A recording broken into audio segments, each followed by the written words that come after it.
Before I begin this video, I must remind you and everyone else here watching, especially failed Discovery Channel or whoever the hell this is going to. This is fair use. Fair use.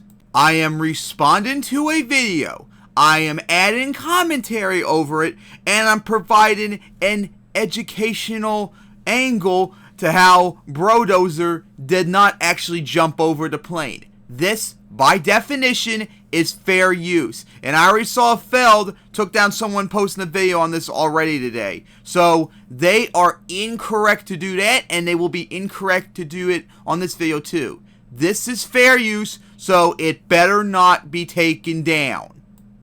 So, it happened yesterday. Heavy D jumped over a biplane.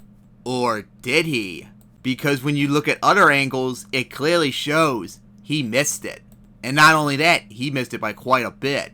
And I already know it already triggered a shitstorm from fucking crybabies who can't accept the fact that he did miss the jump. He missed it, and I'm going to show you in this video how he missed it, and it's not up to debate. So if you're not going to be liked proven being wrong, go fucking fuck off then. But facts are facts. He didn't make the jump. And many others also agree with me that he didn't make the jump too. Now first off to the stunt itself, which been waiting for like a whole bump to try and figure out what kind of a jump over a plane he was talking about or doing. And then I finally saw it last night, like a few hours before he did, and this was it? Jumping over a fucking biplane? Come on, dude. What a small and easy target to jump over. Fucking jump over something bigger. Like Bigfoot in 1999 when it jumped over a jumbo jet, just saying. Now, of course, I know it would be unsafe for a jumbo jet to fly that low, but you don't need to do something like that. Just something a little bit bigger. Just a little bit bigger. And that way, it would have also made it more easier to actually jump over it. You know, like I said on AM's server last night, maybe they could have done a private jet. And then I love before the jump too, they were talking about the safety hazards they had to worry about maybe the jump. And one of them was that when the truck hits the dirt hill, it would actually get dirt in the treads of the tires. And if it flew directly over the plane, the dirt would fall off the tires and possibly get sucked up into the engine, which would cause problems. Well, here's a smart, rational idea. How about don't use a dirt ramp at all? How about use a metal ramp so problem solved? And everyone would probably be like, but the metal ramp probably wouldn't be sturdy enough to hold up a monster truck or move or whatever. You can make them pretty goddamn sturdy and heavy, just like a dirt ramp, so they won't collapse or they won't move or anything. It can be done. It can be done. You just gotta try. And the metal ramp would not have the problem of dirt going into the engine of the plane like a dirt hill would. So they made the problems worse on their end by doing a dirt ramp. And then onto the jump itself. I mean, seriously, they used this angle for the jump. This is, without a doubt, the most terrible angle for the jump to have been shown live. This is an absolutely terrible angle. You can't tell if BroDozer made the jump successfully or not over the plane. It's a terrible angle. You can't tell that. And I and many others realized when we saw the angle, you know, you can't actually tell if he actually cleared it or not. It actually looks like the plane passed over before he made the jump even.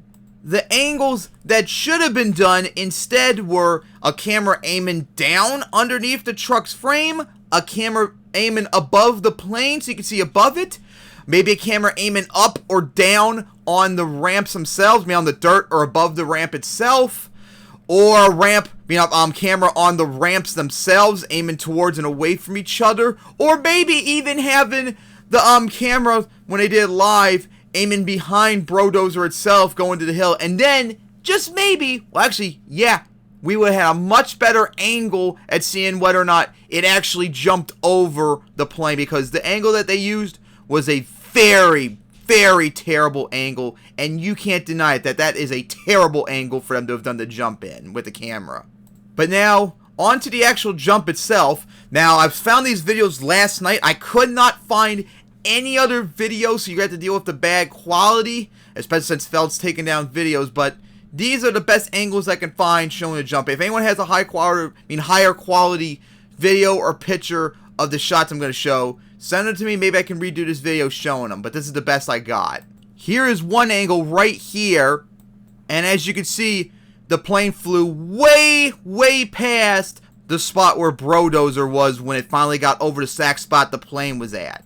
Here is a still of when the plane looks like right about the middle of the jump where BroDozer was aiming at. And as you can see, BroDozer just got off the ramp in time, but by the time it would have been over the plane itself, the plane would have been long gone. And after looking at the video for a few minutes, I think this is where BroDozer was at, over the exact same spot where the plane was at the jump. And as you can see, the plane is long gone. So therefore, my eyes, it doesn't fucking count as an actual plane jump. Here is another angle of the jump, and you can't really see the plane because it's obscured by the smoke. So here is an X where the plane was at when BroDozer finally got off the jump. As you see, long past, and therefore doesn't count. And here is the same angle where BroDozer is, I believe, over the spot where the plane is. And look at that! Look right there in the distance, far away from the ramp. There's the plane itself. Does it look like a successful jump? Oh, that's right. The answer is no. Here's another video angle, this time on the plane itself, right in front of the pilot's view. As you see, flies right between the jump, and you can see BroDozer in the sky right there.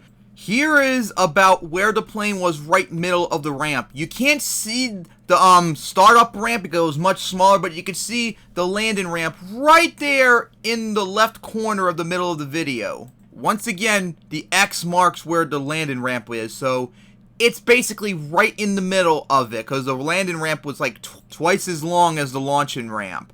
Here is the same angle where about BroDozer was right above the middle of the plane. You can barely see the tire, but if you can't see it, X marks where it was right above where the tire was. You might see, if you look at the TV close enough, you might see a little bit of a bump of a black right above the cockpit of the plane. That's actually not where exactly in the middle of where BroDozer was at. I had to actually push the frame a little bit further into the jump in order for you to see the tire, because if BroDozer was exactly over the plane, which was a frame later, you wouldn't have been able to see the truck either way. So I had to add an extra frame to it a little bit after the jump so you could see where BroDozer is. But as you can see, the plane has long passed the gap of the ramps. So therefore, it doesn't count in my eyes. And fuck it, for a laugh, let's take a look at the actual angle they used when Heavy D made the jump. As this is where about BroDozer was, about exactly where, right above where the plane was in the middle of the jump. Look at the smoke. That's how you determine it. Not by the plane itself. Look at the smoke. As you can see, the plane was long gone by the time he got into the middle of the jump where the plane was. Do I need to keep going on? There might be like one more angle that I don't know off the top of my head, but I think I've made my case being pretty clear. He didn't make the jump. He was late to it. The plane was long gone by the time he made the middle of it, and therefore, it doesn't count in my eyes. And many others on YouTube and Twitter agree with me too that he didn't make the jump. He was late to it. And Bigfoot's jump over the Jumbo Jet in 1999, which was a world record jump too at the time, I may add, was much better than this. And then too, another thing that irked me is when Todd LeDuc did his forward momentum backflip. It wasn't a forward momentum backflip, it was a corkscrew, so he didn't actually get a forward momentum backflip. I mean, come on, these moves have definitions, and they need to mean something. So if you do a forward momentum backflip and it ends up corkscrew instead, you can't call it a forward momentum backflip anymore. It's a corkscrew at that point. And likewise, when you jump over a plane, but when you're over the spot where the plane was at, the plane's gone, it's no longer a plane jump anymore. I'm sorry you might not like this, but it's just a reality and the facts. LeDuc didn't get a forward momentum backflip, and no, Heavy D did not jump over a plane. That's the reality, and you have to accept it. And maybe next time if they do a jump like this, maybe, just maybe, he'll line up perfectly and get the time right, and maybe then he'll actually jump over the plane. But this is not an actual jump, and no one should count us.